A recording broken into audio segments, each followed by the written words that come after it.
Hello everyone, সবাই কেমন আছেন? সবার এত রিকোয়েস্টের একটা রেসিপি নিয়ে চলে আসলাম। আমি যখন থেকে ধনিয়া পাতার ছবি দিয়েছি, সবাই শুধু কমেন্ট করে যাচ্ছেন এই রেসিপিটা অবশ্যই চাই।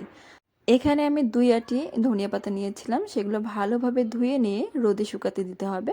এগুলো রোদে খুব ভালোভাবে শুকাতে হবে যেন ভেজা না থাকে। শুকানোর পর এটা হচ্ছে ফাইনাল লুক। আর আমি এখানে উপকরণগুলো নিয়ে নিয়েছি। তেঁতুল লাগবে, আর মৌরি, পাঁচফোড়ন, তারপর রসুন, কাঁচামরিচ আর চিনি, একটু লবণ। আচ্ছা চলুন মূল রেসিপিতে।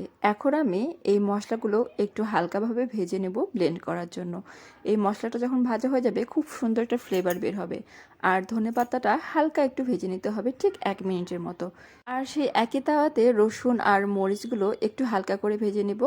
এখন এগুলো খুব ভালোভাবে ব্লেন্ড করার পালা। একটু সময় নিয়ে সাবধানে ব্লেন্ড করে নেবেন। আমার যেহেতু অনেকগুলো ধনেপাতা ছিল তাই একটু সময়টাও বেশি লেগেছে। সরিষার তেলের মধ্যে দিয়ে দিলাম পাঁচফোড়ন আর কালো সরিষা, তারপর ব্লেন্ড করা সব উপকরণগুলো দিলাম। আমি কিন্তু ব্লেন্ড করার সময় রসুন, তারপর হচ্ছে কাঁচা মরিচ আর ওই যে মশলাগুলো সব একবারে দিয়ে দিয়েছি। ২ চা চামচ লবণ আর ২ চা চামচ হচ্ছে চিনি অ্যাড করেছি। যেহেতু তেঁতুল আছে সেই জন্য একটু চিনি অ্যাড করতে হবে। তেঁতুলটা আমি মিক্সিতে দিয়েছিলাম, এবার তেল ছেড়ে দিয়েছে, তার মানে এটা হয়ে গেছে। এবার কমপ্লিট। এটা আমি রোদে দিয়েছিলাম। গরম ভাত কিংবা মুড়ি মাখাতে এটা খেতে অনেক বেশি ভালো লাগে। তাহলে আপনারাও করে ফেলুন, আমাকে জানাবেন।